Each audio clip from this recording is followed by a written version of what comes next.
Media Doktor, sağlığın varlığındır. Hər vaxtınız xeyir olsun. Media Doktor'un efirini dinləyirsiniz. Biz hal-hazırda Media FM-in efirində yayımlanırıq. Hal-hazırda bizi hardan izləməyinizdən asılı olmayaraq hər birinizə uğurlu gün arzulayıram. Havalar bir qədər soyuyub, küləklidir hava. Özünüzə diqqət eləyin, sağlamlığınıza diqqət eləyin. Sükan arxasında olan bütün dinləyicilərimizə isə uğurlu yol arzulayırıq. Ehtiyatlı olun, çünki bəzi ərazilərdə sinoptiklərdə xəbər verdi ki, qar var, eyni zamanda duman ola bilər. Dağlıq ərazilərdə olan dinləyicilərimiz çox ehtiyatlı olun və yolunuzda diqqətli olun deyirəm. Biz efirimizə başlayırıq. Bugün xüsusi bir gündür. Bugün 4 fevral Beynəlxalq Xərçənglə Mübarizə gününü qeyd eləyir tibb aləmi. Elə biz də bugün xərçəngin risk faktorlarından, ondan necə qorunmaq olar və bugün müasir tibb bizə hansı avantajları təqdim eləyir ki, biz xərçəngdən qoruna bilək. Bugünün təsis olunmasında təbii ki, məqsəd xərçəngin profilaktikası, erkən diaqnostikası və müalicə barədə ictimaiyyətə məlumatın verilməsidir. Dəstək xərçəng xəstələrinin və ailələrinin sosial və psixoloji dəstəyini gücləndirməkdir. Eyni zamanda onkologiya sayəsində elmi araşdırmalara diqqəti artırmaqdır məqsəd. Əhəmiyyəti isə bundan ibarətdir ki, xərçəng dünyada ən geniş yayılmış ölüm səbəblərindən biridir. Təəssüflər olsun ki, bu aktuallığını hələ də qoruyub saxlamaqdadır. Erkən diaqnostika və sağlam həyat tərzi, eyni zamanda bura aiddir siqaretdən imtina olunması, düzgün qidalanma, fiziki aktivlik xəstəliyin qarşısını almaqda mühüm rol oynayır. Elə biz də bugün mütəxəssisimizlə bərabər xərçəngin belə deyək, bugün risk faktorları nələrdən ibarətdir, özümüzü necə qoruya bilərik və tibb bizi necə qoruya bilir deyə suallarımızı cavablandıracaq. Mənim qonağım bugün Könül Mərdanovadır. Onkoginekoloq mütəxəssisimiz, Milli Onkologiya Mərkəzinin həkimi. Doktor, xoş gəldiniz. Hər vaxtınız xeyir olsun. Bu arada diqqətinizə çatdırım ki, Könül xanım da öz fəaliyyəti dönəmincə bir çox insanların öz sağlamlığına qovuşmasında əhəmiyyətli rol oynayıb və öz sahəsində sayılıb seçilən həkimlərdəndir. Doktor, hətta bildiyim qədərilə məşhurlarımız da var pasientləriniz sırasında və şükürlər olsun ki, hər biri də yaşayırlar, həyatdadılar. Bunu vurğulamağımın əsas səbəbi ondan ibarətdir ki, insanlar xərçəngə çox ümidsiz yanaşırlar. Halbuki ürək qan-damar sistemi xəstəlikləri ölümə görə daha çox risk faktordur, nəinki xərçəng. Sabahınız, hər vaxtınız xeyir olsun. Sabahınız deməyə o qədər öyrəşmişəm. Hər vaxtınız xeyir olsun. Hər vaxtınız xeyir. Qeyd elədiniz, ətraflı məlumat verdiniz. Bugün 4 fevral xərçənglə mübarizə günüdür. Və hər il artıq 2000-ci ildən bu günə bu bütün dünyada sizin dediyiniz kimi bir sos siqnalı kimi yenə də fikirləri bu xəstəliyə cəmləşdirmək üçündür.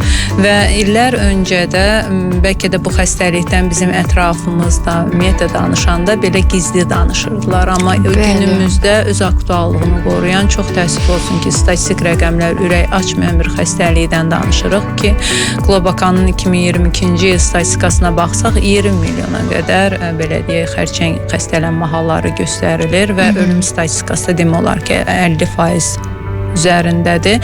Və bu rəqəmlər çox belə deyək, ürək açan rəqəmlər deyil. Ona görə də bu mövzu öz aktuallığını qoruyur. Xəstələnmə hallarının artması, xəstəliyin cavanlaşması, risk faktorlarının günümüzdə daha çox olması. Ona görə də ictimaiyyətin belə deyək fikrini 4 fevralda daha çox bu xəstəliyə cəmləyirik ki, ən azından bilgili olsunlar, ən azından bu xəstəlikdən qorunmağın yolları nədir və hər zaman biz deyirik ki, xərçənglə mübarizədə bizim əsas silahımız erkən müayinədir.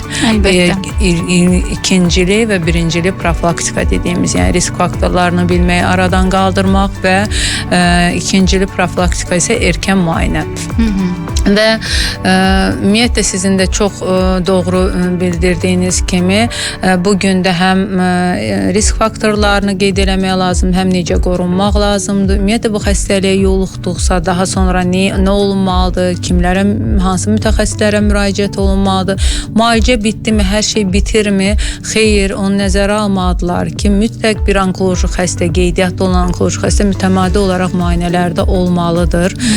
Bəzən bugün də elə baxdığımız bir pasiyent, bir il öncə cavan bir qızımızdır, uşaqlı boynu xərçəngi ilə bizdə əməliyyat olunub uşaq almış bir pasiyent.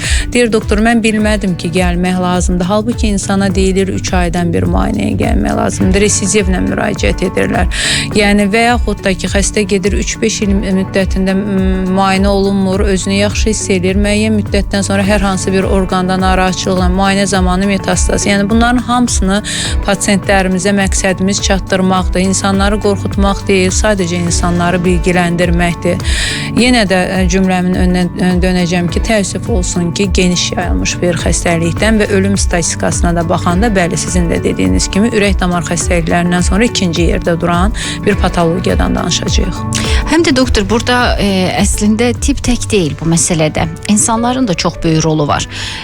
Biz bugün xərçəngə qarşı birlikdə güclüyük. İnsanlar öz qidalanmasına, həyat tərzinə, öz həyatına və sağlamlığına yanaşmasıyla da əslində burada tibbə kömək eləməlidir. Bugün doktorlarımızın bu qədər çağırış etməsinə baxmayaraq, həkimlərimizin bu qədər maarifləndirici söhbətlər aparmasına baxmayaraq, yenə də insanlar gecikmiş fazalarda gəlirlər. Əslində gecikməsələr xərçənglə mübarizə bu qədər çətin olmaz deyə düşünürəm. Əslində gecikmələridir bu statistikanı yüksəkləyən. Bəli, mən sizinlə tamamilə razıyam. Statistik rəqəmlərə baxsaq, ən azından mən öz ixtisasım üzərində desəm, baxın, ən geniş yayılmış qadın cinsiyyət orqanlarında uşaqlı boynu xərçəngidirsə, statistik rəqəmlər 60% hallarda 3-cü, 4-cü mərhələdə müraciət edən pasiyentlərimizi qeyd edir. Yəni bu gecikmiş mərhələ. Yetər qədər gecikmiş. Xərçəngin özünün 4 mərhələsi var. 1, 2, 3, 4 və 3-cü, 4-cü mərhələ artıq gecikmiş mərhələdir. Eyni ilə də digər xərçəng növlərində gecikmiş mərhələdə müraciət edənlər var. Bizim nəslimizdə yoxdur. Məndə ağrı yoxdur. Heç bir əlamət hiss eləmirəm. Yenə də praktikadan deyəcəm. Dünən bir pasiyentə baxırıq. Pasiyent 15 ildir yoldaşı, həyat yoldaşı olmayan, amma 20 ilin üzərində cinsi aktiv bir qadındır. Doğmuş, yəni bir xanımımızdır. Qanaxma şikayətinə müraciət edir. Deyir ki, doktor, noyabrdan bugünə ağrılarım çox şiddətlidir deyənə gedib həkimə. Amma o zamana qədər araşdırsan, deyir, bəli, ağrılarım var idi. Noyabr ayından keçən ildən bugünə artıq dözülməyəcək bir ağrı olub və bunu məcbur eləyir həkimə getməyə. Məlum olur ki, 3-cü mərhələ uşaqlıq boynu xərçəngi. Biopsiya təsdiqləyir, MRT təsdiqləyir, ginekoloji müayinədə böyük 6-7 santimetrlik bir şiş, belə deyim, kütləsi gözlə görünür, əllə əllənir. Ağrımırdım da, doktor deyir. Aybaşılarım da, adətlərim də normal vaxtında olurdu. Niyə həkimə getməliydim? Hələ bu fikri yanındakı bacısı da eyni qaydada, eyni cümlələrlə təsdiqləyir. Təbii ki, tibb inkişaf edir. Tibb bacardığı qədərincə öz inkişafını və həkimlərimiz texnika olsun, biz irəliləyirik, dayanmırıq. Onkologiya xüsusilə dayanmır. Yəni biz ümumiyyətlə onkologiyanın tarixinə baxsaq, bütün dünyada, Azərbaycanda da son dönəmlər bütün ixtisaslar arasında onkologiya ümumiyyətlə çox inkişaf edib. Elmi cəhətdən də, avadanlıq cəhətdən də, kadr cəhətdən də. Təbii ki, mən hər zaman bunu efirlərdən deyirəm ki, bunun üçün akademik Cəmil Əliyevin əvəz olunmaz rolu var. Yəni belə bir kadrların, belə bir onkologiya məktəbinin təşkil olunması, kadrların yetişdirilməsi, texnologiya baxımından bunlar təbii ki, bizim necə deyim, uğurumuzdur. Əlbəttə. İstəmərik bu xəstəlik olsun. Amma pasiyentlərimizdən tələb olunan sadəcə müayinəyə getmək. Onkologiya adı gələndə qorxuruq, onkologlara getməkdən qorxuruq, amma müayinəyə getməyin onkologlarla nə əlaqəsi? Yəni. Vaxtında müayinələrinizə getməyiniz şərt deyil, siz həmin müayinələr üçün Milli Onkologiya Mərkəzinə müraciət edə bilərsiniz. Yaşadığınız ərazi üzrə yoxlana bilərsiniz, ixtisaslaşmış müəssisələrə gedib yoxlana bilərsiniz. Sadə testlərə aparmaqla siz böyük bir xəstəliklərdən qurtula bilərsiniz. Özünüzü belə qoruya bilərsiniz. Olunmur, təəssüf. Mənim həmsöhbətim bugün Könül Mərdanova, Milli Onkologiya Mərkəzinin onkoginekoloqu. Doktorla əlaqə saxlamaq istəyən dinləyicilərimiz 050-563-0189 nömrəsini yığa bilərlər. Birbaşa dalğamıza suallarınızı ünvanlayıb canlı efirdə cavab almaq istəyirsinizsə sualınızı 055-999-1055-ə yığın, sualınızı cavablandıraq. Bugün Ümumdünya Xərçənglə Mübarizə günüdür. Yeni qoşulan dinləyicilərimiz varsa hər birinizi salamlayıram və sizə uğurlu yol arzulayıram. Çünki əksər dinləyicilərimiz bizi öz maşınlarından, avtomobillərindən dinləyən dinləyicilərimizdir. Amma eyni zamanda siz bizi TikTokda izləyə bilərsiniz. Media FM-in saytında canlı izləyə bilərsiniz. Bu şansınız da var. Əgər izləmək istəyirsinizsə və sonradan bütün proqramlarımız YouTube-a yerləşdirilir və həkimlərimizlə söhbətimizi başdan ayağa orada izləmək imkanınız var. Doktor, mən istəyirəm bir qədər risk faktorlarından danışaq ki, bugün xərçəngin risk faktorları arasında daha çox nələrdir? Çünki elm bugün durmadan hələ də xərçəngi araşdırır. Hələ də alimlər müxtəlif sahələr üzrə xərçəngin müalicəsi üçün baş sındırırlar. Amma istənilən halda yenə də deyə biləcəyimiz məlumatlar yetər qədər var. Risk faktorları bizdən asılı olan və bizdən asılı olmayan risk faktorları var. Genetik belə deyək mutasiyalar və yaş təbii ki bu bizdən asılı olmayan risk faktorlarına aiddir ki, hər kəs yaşlanır. Fikir versək xərçəngin yaranma riski yaşla daha çox artır və genetik mutasiyaların belə deyək nəsildən nəslə ötürülməsi. Var risk faktorları hansılar ki, insanın özünün qarşısını ala biləcəyi risk faktorlarıdır. Bura belə deyək fiziki, kimyəvi təsirlərin olması, virusların belə deyim təsirindən bir çox risk faktorları bunlara aiddir. Dəri xərçəngin yaranmasında biz bugün sırf ginekoloji danışmayacağıq. Dəri xərçəngin belə yaranmasında şualanmanın rolu, kimyəvi dərmanların təsiri, tütünün istifadə olunması, zərərli vərdişlərdən alkoqolun uzun müddət istifadə olunması, doğru aparılmayan diyetlərin, qidalanmanın normal olmaması, fast food qidaların daha çox qəbul olunması, hərəkətsizlik, piylənmə, virusları xüsusilə, infeksiyaları xüsusilə bildirəcəm. Bura aiddir hepatit B, C virusu, human papilloma virusu, mədə xərçəngin yaranmasında Helicobacter pylori və Epstein-Barr virusunu deməsək olmaz. Yəni bu viruslarda günümüzdə müəyyən orqanlarda xərçəng yarada biləcək infeksiyalar və bakteriyalar, belə virus və bakteriyalar qrupuna aiddir. Ən çox soruşulan HIV xərçəng yaradırmı? Yaratmır. Sadəcə olaraq immun sistemi zəiflətdiyi üçün digər infeksiyaların, hansı ki xərçəng törədə biləcək infeksiyaların belə deyək təsirini artırır. Xərçəng yaratma riskini artırır. Bax bu risk faktorları insanların əlində olan bir risk faktorlardır. Yersiz müalicələrin aparılması, hormonal preparatların müayinə olunmadan təyin olunması. Bax bunlar hamısı risk faktorlarına aiddir. Şəkərli diabet, qalxanvari vəzin problemləri, ümumiyyətlə orqanizmdə maddələr mübadiləsini pozacaq endokrin problemlərin olması bəli bu xərçəngin risk faktorlarından biridir. Doktor, bugün kontraseptivlər yetər qədər çox istifadə olunur və hormonal sistemə yerli-yersiz müdaxilə də tibb tərəfindən bir mənalı qarşılanmır. Bəzən hətta görürsünüz ki, qadınlar bunu həkimlərlə məsləhət etmədən edir. Bəli. Ya da ki, tam əksinə edirlər. Həkimlər məsləhət bildiyi halda onlar bunu istifadə etmirlər. Yəni insanlar fərqlidir, xarakterlər fərqlidir. Bunların təhlükəsi varmı insan orqanizmi üçün? Xərçəng yarada bilirmi? Kontraseptiv dərmanların mən yenə də qeyd edəcəm ki, o preparatlar qəbul olunmasına əks göstəriş sadəcə orqanizmdə müəyyən bir kütlələrin olması ola bilər. Ona görə də erkən müayinədən sonra biz müayinə apardıqdan sonra doğru deyim, o dərmanların təyini yol veriləndir. Qaldı ki, kontraseptivlər müəyyən xərçəng növlərini bəli qoruyur. Hətta qoruyur. Yumurtalıq xərçəngi riskini azaldır. Niyə? Çünki anovulator bir sikldan söhbət gedir və çartlama olmadığı üçün. Çünki yumurtalıq xərçənginin daha çox belə yaranma səbəbi o çartlama zamanı baş verən belə deyək zədə yerində mitotik aktiv hüceyrələrdə apoptoz pozulduğu halda yaranır deyə belə bir vərziyyə var. Amma kontraseptivlərin qəbul olması bu riski azaldır. Amma uşaqlıq boynu xərçəngində HPV virusu varsa, onun persistensiya edib xərçəng törətməsini uzun müddətli kontraseptivlərin belə deyə qəbul olunması artırır. Ona görə mütləq bir kontraseptiv qəbul edəcəksinizsə süd vəzləri yoxlanmalıdır. Mütləq uşaqlıq boyundan simir testi və HPV testləri aparılmalıdır. Baxın, yanvar ayı uşaqlıq boynu xərçəngi ilə mübarizə ayıdır və biz bu ayda çox maarifləndirici ümumiyyətlə paylaşımlar elədik. Hətta gələn hər kəsdən simir testləri alınır. Xanıma deyirsən ki, 15 ildir, 8 ildir, 9 ildir, 20 ildir ailə simir testləri alınıbmı, alınmayıbdır. Heç ümumiyyətlə simir testi haqqında bu qədər maarifləndirmənin olmasına baxmayaraq, bu qədər uşaqlı boynu xərçəngi haqqında danışılmasına baxmayaraq, nədir heç xəbəri olmayanlar çox təəssüf olsun ki, günümüzdə yenə var. Fasilə sonrası yenə danışaq bunlardan, çünki skrininqlər çox önəmlidir. Çox önəmlidir. Bunların nədən ibarət olduğunu, hansı müayinə metodlarından ibarət olduğunu xanımların diqqətinə çatdırarıq. Ümumiyyətlə biz bugün xərçənglə mübarizədən danışırıq. Suallarınız varsa buyurun, ünvanlayın, cavablandıraq. Efirimizin nömrəsi 055 999 1055-dir. Doktorla əlaqə saxlamaq istəyirsinizsə 053 563 0189 nömrəsini yığa bilərsiniz. Media Doktor davam edir.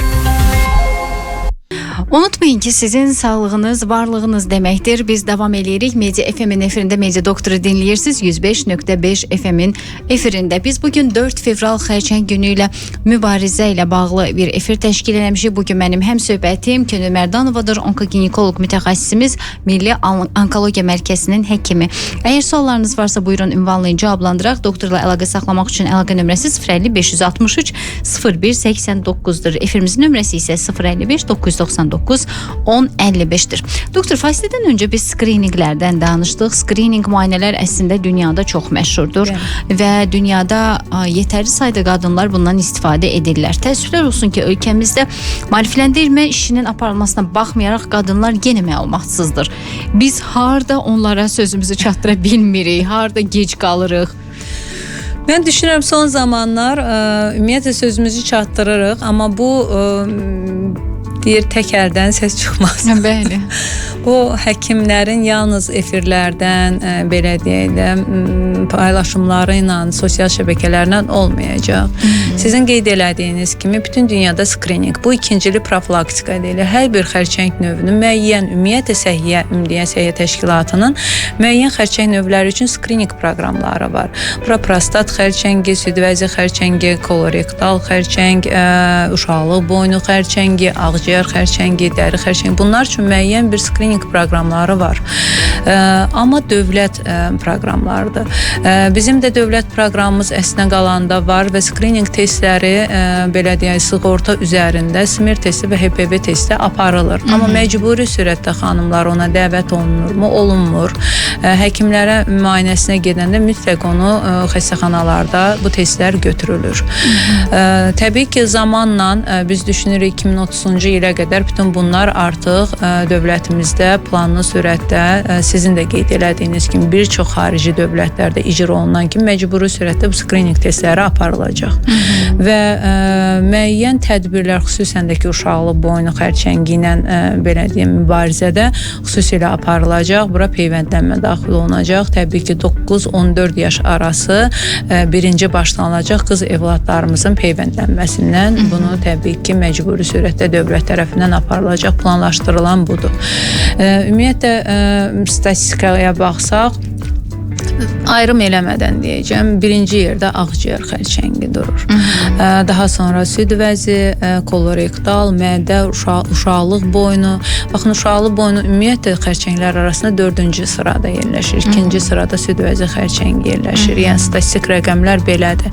Və sadaladığım xərçəng növlərinin hamısının skrininq metodları var. Bizdə soruşsaq ki, süd vəzini 35-40 yaşdan sonra mammografiya olunmusunuzmu? Birinci sözləri yox, sıxır incidir eşitmişik. Yəni, bu eşitmişiklər, bu miflər bitmir. Və yaxud da ki, elə bayaqdan canlı Instagram üzərindən açmışıq. HPV negativdirsə artıq mən illik kontroluma getməyə bilərəmmi? Bəli, bu skrininq testləri aparılır 5 ildən bir HPV, 3 ildən bir simir testləri. Amma daha sonra həkimə getməyəcək bir anlayış varmı? Xeyr, yoxdur. Siz illik rutin kontrolunuzu zaten eləməlisiniz.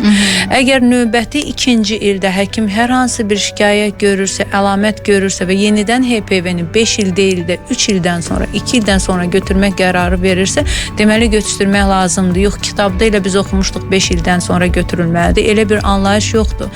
Çünki HPV qadının hər bir yaş dönəmində yoluxa bilər. Və yaxud da ki, latent formadan aktiv formaya gedə bilər və adi gözlə görüləndə düzdür biz virusları görmür, amma virusların yaratdığı bir xüsusi bir uşaqlıq yolunda, uşaqlıq boynunda bir necə deyim əlamətlər olur və qadına diqqətli olsa özü hiss eləyəcək ki, ona bir simptomatika verir. Yəni mən rutin müayinələrimə getməyim, HPV-mi vermişəm, 5 ildən sonra gedim smermi vermişəm da 3 ildən. Bəli, 3 ildən bir smerinizi götürə bilərsiniz, amma rutin müayinələrinizə həkiminizə getməlisiniz.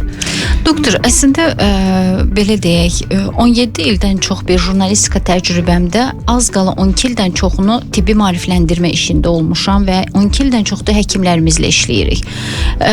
Əslində düzdür, insanlarda o illərdən bu illərə fərqi görürəm. Yəni tibbə yanaşmada fərqli olub, müayinələrə yanaşmalar da fərqli olub, xanımlar özlərinə qarşı daha diqqətli olub, yəni, amma istədiyimiz səviyyədə deyil.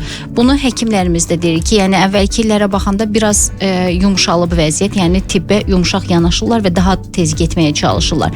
Həm də düşünürəm ki, burada sığortanın olması da böyük bir dəstək oldu. Bəli. Çünki əvvəl maddiyyatı bir bəhanə olaraq gətirirdilər ki, mən buna həmişə bəhanə deyirəm. Çünki bir kofta alanda, bir çanta alanda pul tapırıq. Bəli. Halbuki bu bizim səhhətimiz üçün xərclənməli olan daha vacib puldur.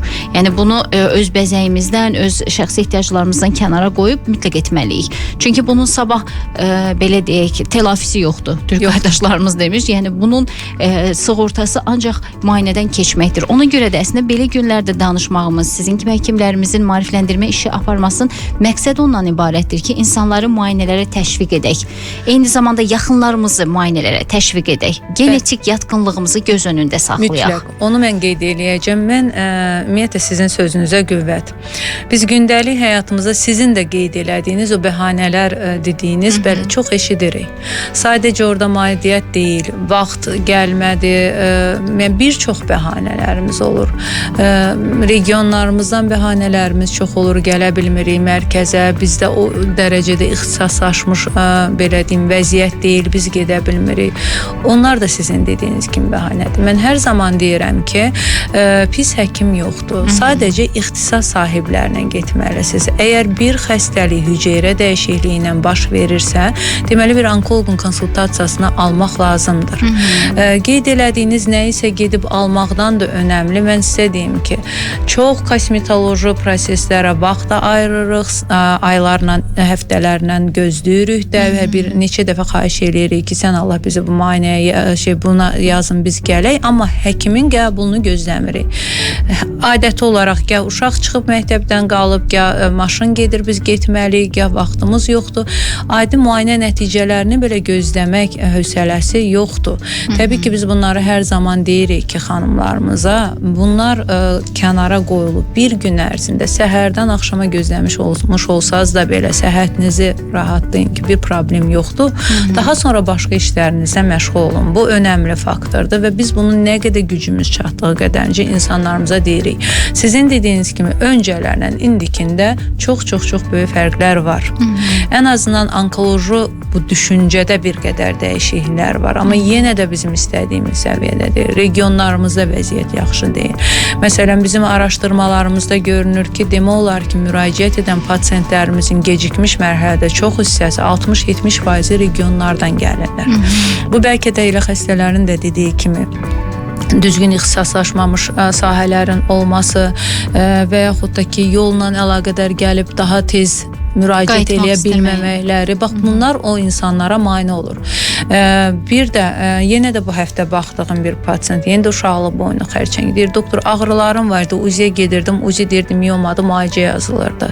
Baxın, müayinə taktikası da doğru aparılmalıdır. Ümumiyyətlə, pasientə bir şeyi doğru, düzgün, aşkar, yəni izah edirsənsə, mən əminəm ki, o pasient onu anlayır və edir. Elə insan yoxdur ki, anlamasın nəyəsə. Elə bir insan mənə görə yoxdur. Yəni pasientə doğrusunu, düzgünlüyü, proqram üzrə, bu pasient artıq bunu eləməyəcəksə, özünə sərf elədiyi kimi səndən çıxıb gedib deyəcək ki, mən TikTokda səhifə görmüşdüm, otlarla müalicə eləyirdi. Gedib onu eləyəcəksə və mesaj elətdirəcəm, uşaqlığım düzələcək fikri ilə gedəcəksə, yəni həqiqətən belə bir durumlar nadir də olsa var. Əvvəl daha çox idi. Eləyəcəksə sən artıq o insana insan olaraq bir kömək eləməyəcəksən, qalsın həkim olaraq kömək eləyə bilməyəcəksən. Amma ki, sadaladığım durumlarda var. Yəni regionlarımızda çatışmayan cəhətlərimiz var. Maarifləndirmə çox önəmli. Bax, biz deyirik ki, necə qorunaq? Skriningi deyirik, risk faktorlarını aradan qaldırın deyirik. Sadəcə bu deyil.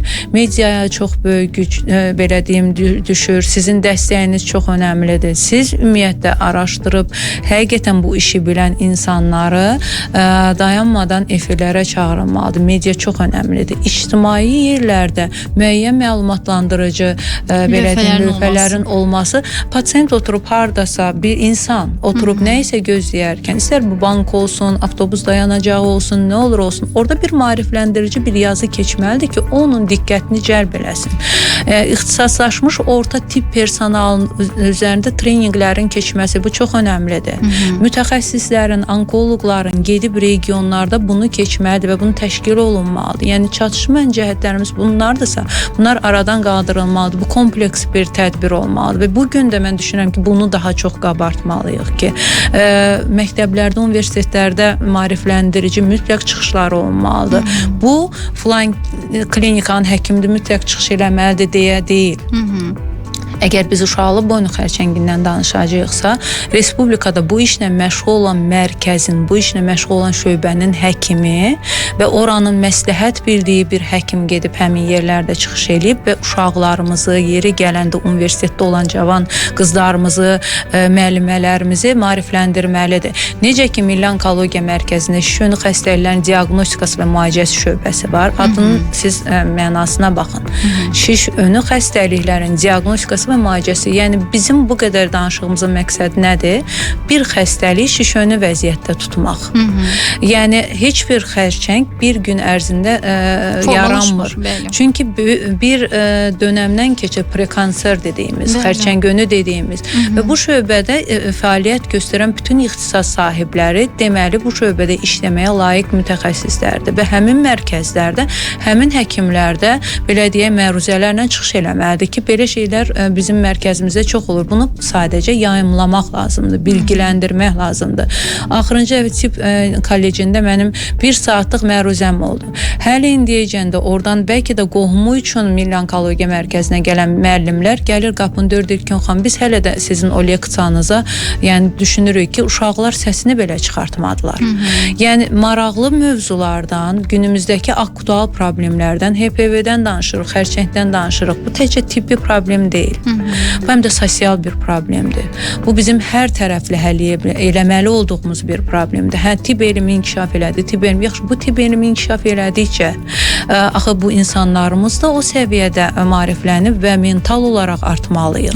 Yoxsa mən hələ də onkologiyanın qrip kimi bilirəm, qeyb oturaram keçirdər mənə, ya da onkologiyanın koridorunda oturub gözləyəndə mən pis oluram, falan kəsim yadıma düşür, mən sizi anlayıram. Yəni o sizin də cümlənizi ilk başlayanda dediniz ki, psixoloji tərəfi çox ciddi olan bir xəstəlikdən danışırıq. Onkopsixoloqların olması, ailə ilə bu söhbətlərin aparılması. Mən inandırım sizi ki, onkoloji xəstələrin bu xəstəlik zamanı olan tavrı, türklərin dediyi, qohumlarından qat-qat yaxşıdır. Pasient gəlir, zəng vurur, baxırsan, sənədlərinə deyirsən, xəstə Milli Onkologiya Mərkəzinə gəlməlidir. Cərrahi əməliyyatdan sonra bir histoloji müayinədə xərçəng çıxıbsa, xəstə tam yoxlanmalıdır. Daha sonra ixtisas sahibindən konsultasiya olmalıdır. Broşoid terapevtin, kimyoterapevtin. Gəlir sabahsın qızı, oğlu, bütün qohum əqrəbə, biz onu gətirə bilmirik. Xəstəyə deyə bilmirik, xərçəng var. Bu şua müalicəsi üçün yalnız Milli Onkologiya Mərkəzinə gəlməli. Dönə-dönə bu sözü deyirsən, axı qapıda gözləyən insanların da haqqına girilir. Bəli. Yəni bu psixoloji durum o insanların haqqına girilir. Onlar oturub gözləyirlər ki, biz eyni sözü xəstə qohumuna, nə var xəstəni gətirməyəcək, eyni sənədə 50 dəfə gətirəcək, 50 dəfə eyni söz deyirsən. 51-ci dəfə nəsə bir narahat bir söz deyəndə həkim olur aqressiv. Niyə aqressiv cavab verdiniz? Elə deyil. Xəstə müraciət edir, xəstə belə qayət adekvat. Əslində elə onu deyəcəkdim ki, bəzən pasientlər çox normal qarşılayıb, bəlkə də müalicə alarlar da, qohumlar, yaxınlar onun hər şeydən qabaq hüzür çadırlarını qururlar. Bəli, ağlamalar. Hə, evdə ağlayırlar, xəstə deyir, görən mənə nə olub ki, ağlayır. Xəstə deyil, götürülüb uşaqlıq, endometrium adına karsinoması. Yəni, ümumiyyətlə, uşaqlıq cismində endometrial xərçəng özünü çox erkən verən, adətən erkən mərhələlər daşkar olunan xərçəngdir. Və tamamilə uşaqlığı çıxartmaq danışmaqla, daha sonra ehtiyac olduqda şua müalicəsi aparmaq və yaxud da ki, heç bir müalicə aparmamaqla biz bu xəstəliyi bitirə bilərik. Amma evdə elə bir vəziyyət yaranır ki, pasient deyir görən nə Doktor, olur? sizi inandırım, bu yaxınlarda gənc bir insanın anası ilə bağlı danışır, deyir beyində şiş aşkarlanıb, əməliyyat eləmişik, doktor deyib ki, hər şey yaxşı olacaq, yəni təhlükəli bir vəziyyət deyil, biz vaxtında onu yaxalamışıq. Deyir, ömrü boyu qapımızı açmayan dayım, bibim, hamısı başlayıblar bizə gəlməyə, deyir, halbuki biz anama motivasiya verməyə çalışırıq ki, çıxacaq bu vəziyyətdən və həkim də deyib ki, vəziyyəti yaxşıdır. İnanın, deyir, onları deyir, uzaqlaşdıra bilmirik ki, evdən anamın o əhval-ruhiyyəsini yaxşı saxlayaq. Yəni, xəstə deyilsə də xəstə eləyəcəklər adamı. Yəni, niyə bunu belə eləyirik axı O biz? yalnız xərçəng xəstələrində deyil, mən onu da qeyd edeyim sizə. Tutalım, xərçəngönü bir vəziyyət var, HPV virusu var. Bir Zaqataladan bir xanımımıza baxıram. Xanım gəlib HPV virusuna, axşamdan mənə zəng vurublar, bugün gəliblər. Görürəm ki, üzdə əyilmə var. Deyirəm, niyə belə vəziyyətdəsiz? Deyir, bizə dedilər HPV xərçəngsən. İnsan gecə səhərə, yəni sinir, üst sinirinin zədələnməsi. Yəni Siz keçirib. Bəli, düşünün bu nə qədər, yəni necə deyim, həyəcan keçirdir. Onkologiyaya gələn vaxtı ümumiyyətlə insanlarımızda belə bir psixologiya var. Xoşxassəli də olsa belə ətraf başlayır həmin insanları o qədər belə deyim panik vəziyyətinə salır ki. Yəni Adam artıq xəstə deyilsə də xəstə deyilsə də xəstə olur. Və düşünün ki, bizim o xəstələrin psixologiyasını düzəltməyə xəstəlikdən kənar bir vaxtımız gedir. Bəzən deyirəm ki, siz məni dinləyirsinizmi? Deyir, doktor, yox, mən 2 gündür belə donub qalmışam bunu eşidəndə. Ay. Yəni deyirsən sözü anlamır, eyni sual edirəm, axı siz məni dinləmirsiniz. Hə, deyir, doktor, dinləmirəm. Onda nə deyirəmsə onu eləyin. Yəni Ən azından eləyin. Dinləmirsinizsə nə lazımdır onu eləyin. Doktor, məşhur xanımlarımızdan birinin onkologiyaya bağlı, öz onkologiyasına bağlı yanaşmasından danışım. Deyir, bildim ki, deyir, ətraf mənə imkan verməyəcək mənə sağalmağa. Deyir, mən işdən də uzaqlaşdım. Telefonlarımı da söndürdüm və dedim ki, heç kəslə görüşmək istəmirəm və heç kəsi eşitmək istəmirəm. Deyir, bəlkə də mənim sağalmağımın yolunda ən böyük motivasiyam bu idi. Onların üzünü görməmək.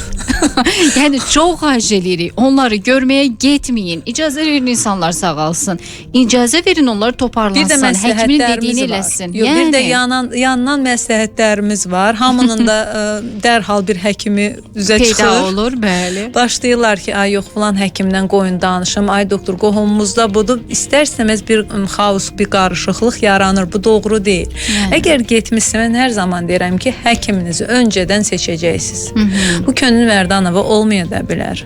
Amma həkiminizi öncədən bir araşdırın. Biz də elə, biz də insanıq, biz də xəstələnirik. Həkim olsaq da belə düzdür, bizi adətən bir kompüter kimi görürlər, amma deyilik.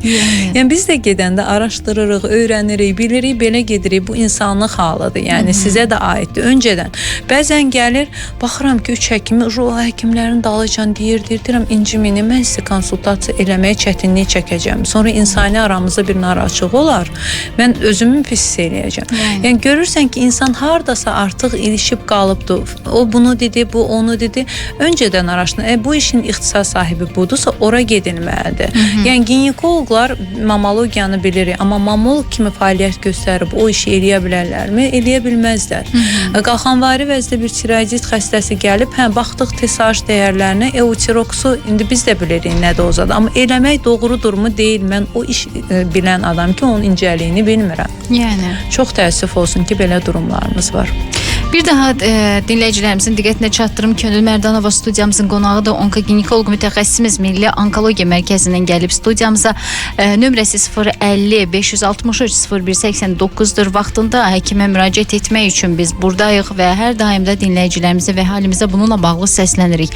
Uzun illərdir bu barədə deyirik ki, orqanizminizin səsinə qulaq asın. Orqanizmdə narahat olan bir şey, anormal olan bir şey, yəni normadan artıq kənarda bir şeylər hiss edirsinizsə, artıq həkimə getməyin zamanıdır. Tək ki, gedin həkimlər sizə desin ki, heç nəyiniz yoxdur. Bir də bizdə müayinələrə gedərkən insanların beynində belə bir şey olur. Pis xəstəlik tapmasınlar. Və vay o günə ki, həkim oradan pis xəstəliyi tapmasın. Siz məni niyə bu qədər müayinələrə göndərdiniz? Nə yaxşı ki tapılmadı. Nə onu demirlər.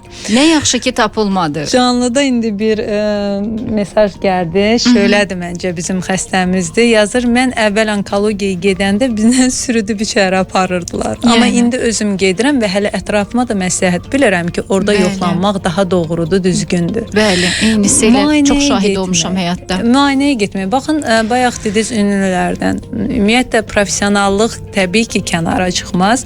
Özləri istərlərsə paylaşarlar, istəməzlərsə təbii ki biz onu heç zaman demirik. Elə mən də demərəm. Bütün dünyada sadəcə haqlar danışdıqlarını çatdırıram insanlara, motivasiya olsun deyə. Bütün dünyada ən tanınmış müğənnilərin, aktrisaların, həkimləri onkoginekoloqlardır. Bəli. Bəli. Bizdə də elədir. Sağ olsunlar bizə dəyər verib, bizi seçdikləri üçün. Mən hər zaman deyirəm, təbii ki sizin dediyiniz o bir hissəsidir. Əgər ünlü insanlar çıxıb bunu televizorda, radioda, öz şəbəkələrində qeyd edərlərdir ki, bax mən bayaq da dedim, medianın rolu çox önəmlidir. Əgər bir ünlü tanınmış insan çıxıb efirdə deyəcək ki, mən müayinəyə getdim, mamografiya olundum, smer testim elədim, HPV testim və mənim həkimim onkologdur. Və düşünün ki, nə qədər insan bunu eşidəcək. Nə qədər ki biz efirlərdən belə maarifləndirici, həqiqətən doğrusunu, düzgününü bir qədər arxa plana çəkib daha çox əyləncəni önə çıxardacaqsa, insanlarımız elə əyləncə də hər şey deyə bilib gedəcəkdir. Və onkologiyadan danışanda o pis xəstəlikdən danışmayın. Söndürürlər, çevirirlər, dinləmək istəmirlər. Sabah bununla hər bir ailədə rastlaşa bildiyiniz halda məlumatsızlıqdan eləyəcəyiniz sərflər gənc yaşlarda niyə deyirəm maariflənin? Baxın, bizim gənc yaşlarda ən azı o basic dediyimiz tibbi bilikləri bilməliyik hər bir ixtisas üzrə. Bəli. Ürək damarı olsun, şəkərli diabet olsun, nə qədər uşaqlarımız var şəkərli diabetdən əziyyət çəkən, onkologiya olsun, nə qədər uşaq onkologiyasında yatan pasientlərimiz var. Bəli, təəssüflər olsun. Yəni çox təəssüflər olsun. Yəni bunları biz adi sadə bilikləri, tibbi bilikləri bilməliyik. Gənclərimiz xüsusilə bilməlidir. Gənclərimiz yəni qoy bu tibbi verilişlərə baxsınlar və bunlardan maraqlansınlar ki, həyatlarının müəyyən dönəmində onların cavan vaxtı elədikləri o risk faktorları, bayaqdan saydıqlarımız, müəyyən bir yaşdan sonra onların qarşısına bax bu xəstəlikləri çıxarda bilər. Zərərli vərdişlərdir, alkoqoldan çox istifadə eləməkdir, viruslardır. Baxın, human papilloma virus dünya üzərində ən geniş yayılmış viruslardan biridir.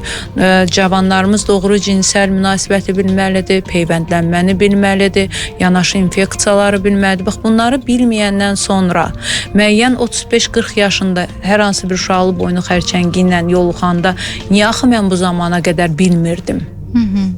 Ümumiyyətlə, mən çox istərdim ki, tədris mərkəzləri özü də maraqlı olsun bu məsələlərə. Onlar özləri də həkimləri dəvət etsinlər. Doktor, hətta illər öncə belə bir layihə etmək istədik. Aparıcısı olduğum verilişin adından bir həkimimizlə belə bir ideya doğdu ki, gəlin məktəblərdə, hətta Azərbaycan üzrə bunu düşünmüşdük böyük bir layihə olaraq ki, Təhsil Nazirliyi ilə Səhiyyə Nazirliyindən xahiş edək, bizə belə bir şərait yaradılsın, biz maarifləndirmə işi aparaq. Məktəblərdən çox qəribə reaksiyalar almağa başladıq, inanın. Uşaqların üzünü açmayın. Onlara bu yaşda belə söhbətlər etməyə ehtiyacı yoxdur. Halbuki bu onların səhhəti ilə bağlı çox önəmli. Təbii ki, onların belə deyək bilgilərinə uyğun hazırlanacaqdır bu mətnlər. Hər kəsin öz yaşına uyğun bir biz burada istənilən şey danışa bilərik. Halbuki təbii ki, hər bir şeydə senzura var. Ehtiyatla davranırıq və nəyi necə deyəcəyimizi yaxşı bilirik. Mən düşündüm ki, Azərbaycanda ziyalılarımızdan belə bir reaksiya almışıqsa, onda mən başqa insanlardan nə gözləyim axı? Yəni ziyalı belə bir reaksiya verməməli idi. Tamamilə sizlə razıyam. Ümumiyyətlə bizim də son bir yəni nazirlikdə bir tədbirimizdə bir cümlə eşidildi. TikTok və Instagramda paylaşılsın.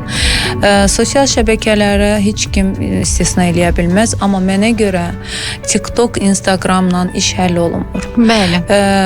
İllərləndir radio olub, illərlə televiziya olub və burada çıxışlar olunub. Sadəcə olaraq müəyyən bir məhdudiyyətlər mənə görə qoyulmalıdır ki, yenə də qeyd edirəm, bu işi bilən, həqiqətən diplomu olan, həqiqətən illərlə bu elmə belə deyim, ömrünü həsr eləmiş.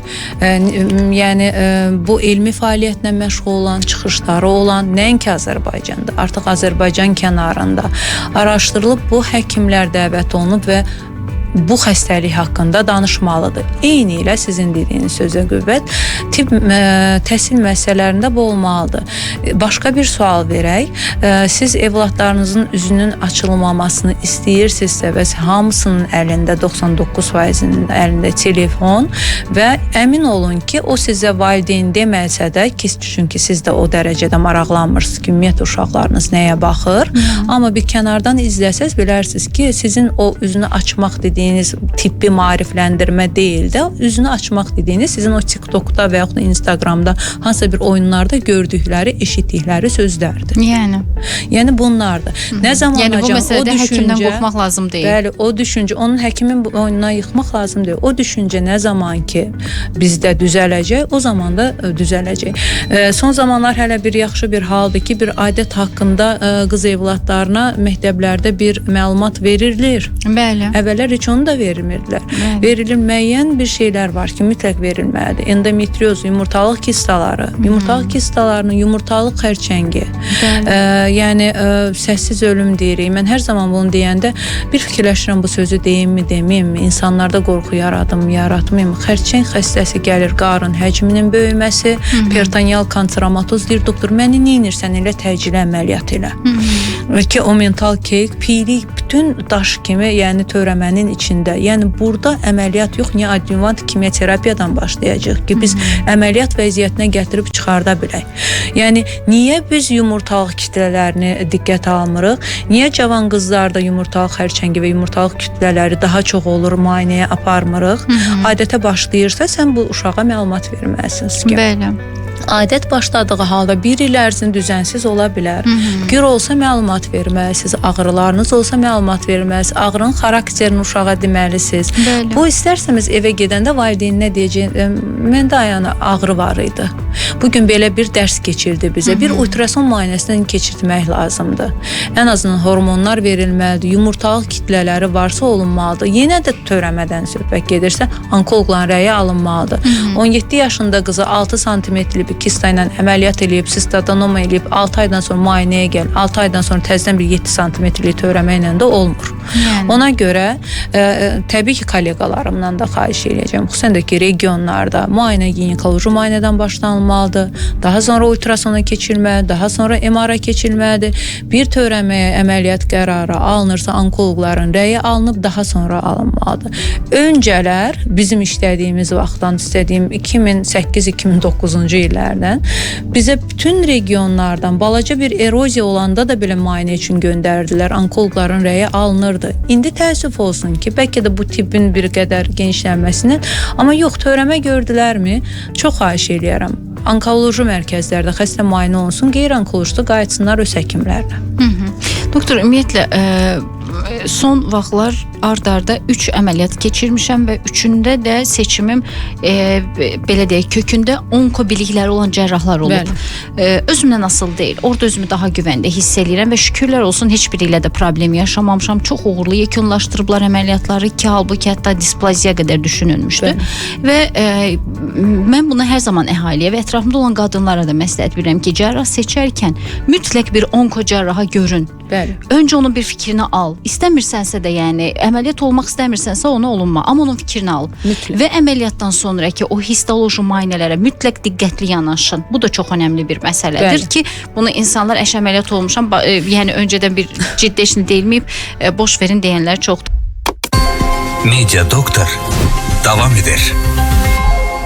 Biz davam edirik. Media FM-in efirində Media Doktoru dinləyirsiniz. Sizinlə mənəm Sona Boynuna. Biz artıq yavaş-yavaş proqramımızın sonuna yaxınlaşırıq. Bugün 4 fevraldır. Ümumdünya Beynəlxalq Xərçənglə Mübarizə günüdür və studiyamızda çox dəyərli qonağımız var. Qonağımız Milli Onkologiya Mərkəzindən onkoginekoloq Könül Mərdanovadır və yetəri sayda öz fəaliyyəti dönəmində insanların öz sağlığına qovuşmasında xidməti olmuş bir həkimimizdir və adlarını təbii ki çəkə bilməsək də, hətta məşhurlarımız da var, sıralanır. nöqtalarında.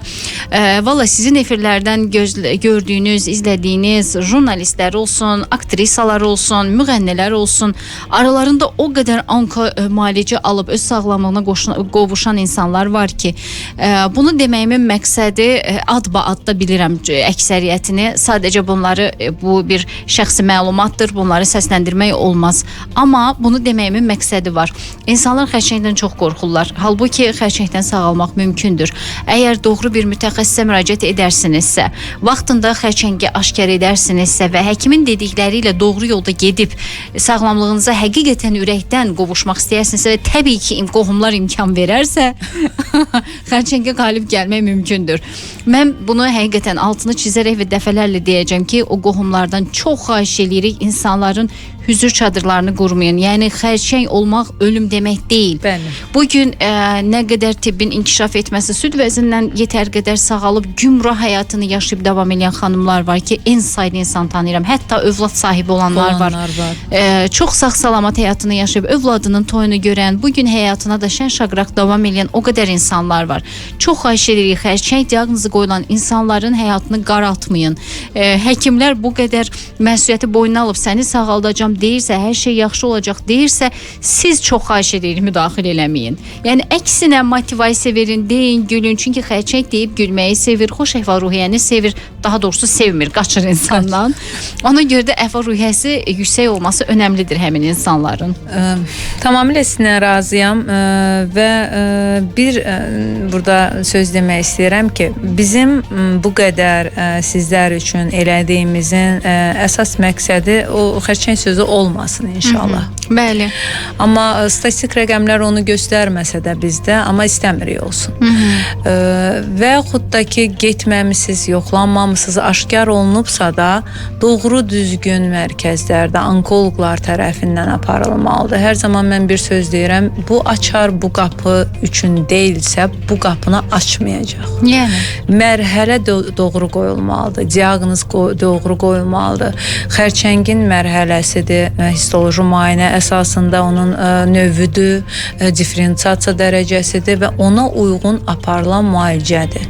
Yəni bu müalicə doğru aparılmalıdır. Baxın, xərçəngin müalicəsində də yəni köhnə protokollar, köhnə müalicələr aparılmır. Əlbəttə. Əvvəl əgər radikallıq orqan götürməklə, süd vəzindən danışırsa, orqanı itirilməklə idisə, artıq deyil. Bəli. Artıq orqan qoruyucu əməliyyatlar, invaziv üsulların aparılması, target preparatların yəni ağıllı ilaç dedikləri, ən çox dedikləri, o bahalı dərmanlar dedim, müxtəlif adlarla mən onları deyəcəm ki, bax bu ilaçlar artıq aparılır və müalicə effekti daha yaxşı olur. Onu da qeyd edim, erkən mərhələlərdə, birinci, ikinci mərhələdə müraciət edən xəstələrin 5 illik yaşama göstəricisi daha yüksəkdir. Birinci mərhələdə müraciət edənlərin 90%-in üzərindədir. Bu az göstərici deyil. Əlbəttə. Bəzən mən efirlərdən 5 illik yaşama göstəricisi deyəndə pasientlərimiz o dəqiqə yazırlar. Doktor, 5 ildən sonra artıq yaşamır. Xeyr, sadəcə hər bir statistik rəqəmlərin ölçülmə vaxtı var. Biz 5 illik ilk öncə statistikanı götürürük, sonra 10 illik statistikanı götürürük. Yəni erkən mərhələdə müraciət edənlər demək olar ki, tam sağalmaya qədər belə deyim olur. Və yalnızca əməliyyatla, kiçik əməliyyatla, orqan qoruyucu əməliyyatla biz bundan qutara bilirik. O sizin qorxduğunuz kimya terapiyalara, ağıllı müalicələrə getmirik. Yəni o artıq gecikmiş mərhələlərdə olan xərçəng xəstələri üçündür. Niyə biz gecikdirib o vəziyyətə çatdırırıq ki, artıq 4-cü mərhələdə 5 illik yaşama göstəricisi 30%-ə qədərdir. Yəni bu azdır, 95 hara, 30 hara. Baxın, 4-cü mərhələdə siz deyirsiniz ki, elə mən gəlmişəm, artıq vəziyyət peritoneal kanseromatozdur, uşaqlı boynu xərçəngi artıq çanaq dibinə qədər yayılıb, uşaqlıq yoluna yayılıb və yaxud da ki, süd vəzi xərçəngi artıq metastaz verib 4-cü mərhələdir və dərhal mən müalicə edim, sağalım. Doktor, süd vəzi xərçəngindən sağalan daha bir xanımın fikirlərini səsləndirmək istəyirəm. Deyir, diaqnoz kağızını əlimə götürəndə həkimin üzünə baxa-baxa qaldım və bilmədim neynim. Bir anlıq sanki deyir, dondum, bütün həyat dayandı və deyir, başladım ağlamağa.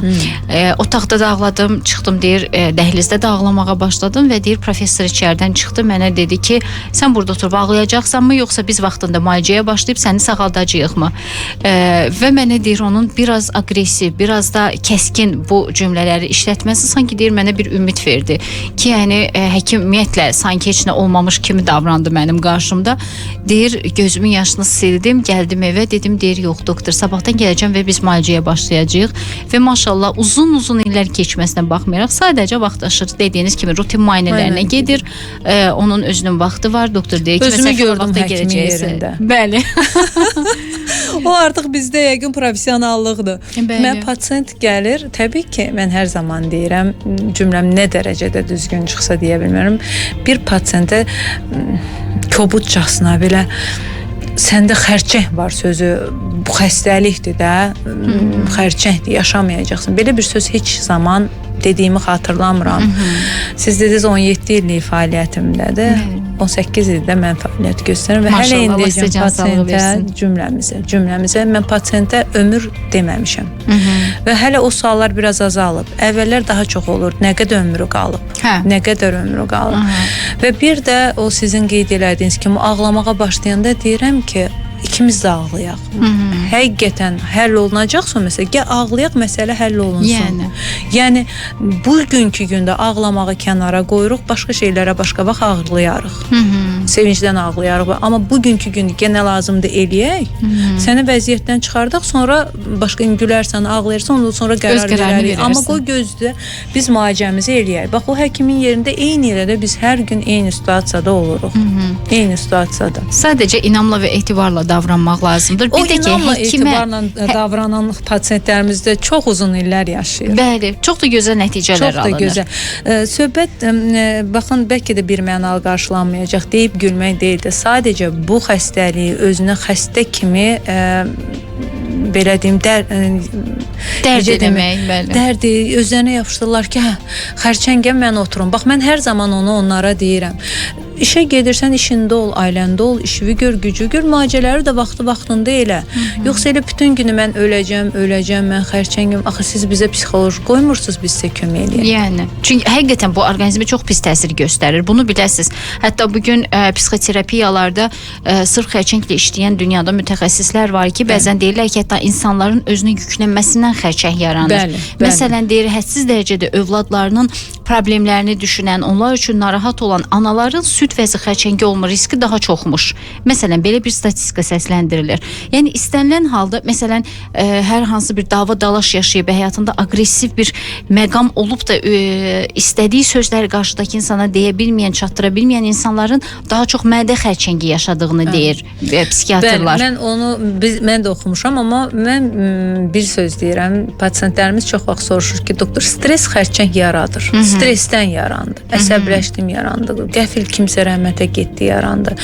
Mən onu qeyd eləmək istəyirəm ki, birbaşa xərçəng yaratmır.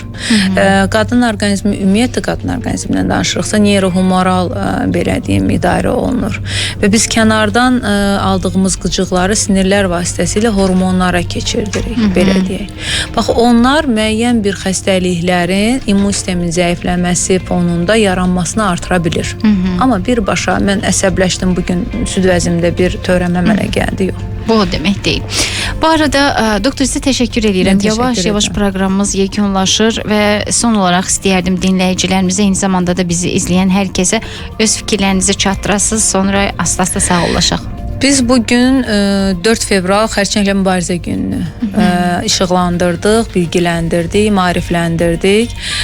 Bu sadəcə bir belə deyim, rəqəm kimi olsun ki, biz sizi maarifləndirdik. Amma oxumaq, araşdırmaq, qoy heç bir zaman səngiməsin. Ümumiyyətlə, bu xəstəliyin qarşısını almaq üçün sizlərdən də yardım istəyirik, kömək istəyirik. Siz də özünüzə qarşı bir balaca diqqətli olub, vaxtı-vaxtına müayinəyə getsəz, mən düşünürəm ki, bu xəstəliyin sizdə bizdə qarşısını ala biləcəyik. Və istənilən halda pasientlərin yaxınlarını buradan səslənmək lazımdır ki, bəzən hər hansı əlamət görəndə bir yerdə qızı laqeyd yanaşır, bir yerdə oğlu laqeyd yanaşır, bəzən həyat yoldaşı laqeyd yanaşır və hətta sonradan özlərini qınamağa başlayırlar ki, axı mənə deyirdi, axı mənə şikayət eləyirdi, mən niyə onun qolundan tutub həkimə aparmadım? Bax, o qolundan tutub həkimə aparmağı vaxtında eləyin. Gecikmədən eləyin bunu. İstənilən halda hər birinizə can sağlığı arzulayırıq. Tək ki, bundan sonra onkoginekoloqlarımıza müraciətlər profilaktik səbəbdən olsun. Doktor insanlar getsin ki, doktor xərçəng olmamaq üçün nə edək? Bizə kömək edin, bizə yardım edin, bizə istiqamət verin və doktorlar 3-cü, 4-cü dərəcəli ağır vakalarla üzləşib də heç vaxt insanlara siz xərçəngsiz, vəziyyətiniz ağırdır sözünü demək istəməzlər. İnanın, bəlkə də onlar beynində 1000 kərə o cümləni çevirir ki, o insana hansı formada deyək. Bəli. Ki onu həm mənəvi olaraq yıxmayaq, onun həm ruhu düşməsin ki, biz onun ruhuna çox ehtiyac duyuruq müalicəni aparmaq üçün. Nə qədər ruh yüksəkliyi olarsa, xərçəngdə bir o qədər gözəl nəticələr əldə etmək olur. Doktor, təşəkkür edirəm sizə və kollektivinizə. Milli Onkologiya Mərkəzində çox gözəl mütəxəssislərimiz fəaliyyət göstərir. Günü-gündən də belə deyək, avadanlıqlar yenilənir, mərkəz yenilənir, tibbi yeniliklər gətirilir və bu bizi yalnız vətəndaş olaraq sevindirə bilər. Uğurlar diləyirik və bütün kollektivə də buradan salamlar olsun. Könül Mərdanova studiyamızın qonağı idi. Milli Onkologiya Mərkəzinin onkoginekoloq mütəxəssisi. Əlaqə saxlamaq istəyənlər 05563 0189 nömrəsi ilə əlaqə saxlaya bilərlər.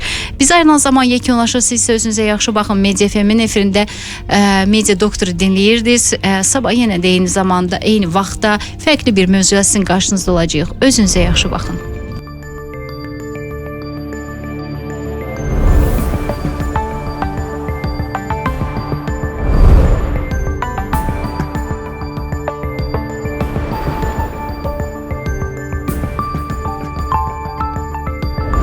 Media Doktor, sağlığın varlığındır.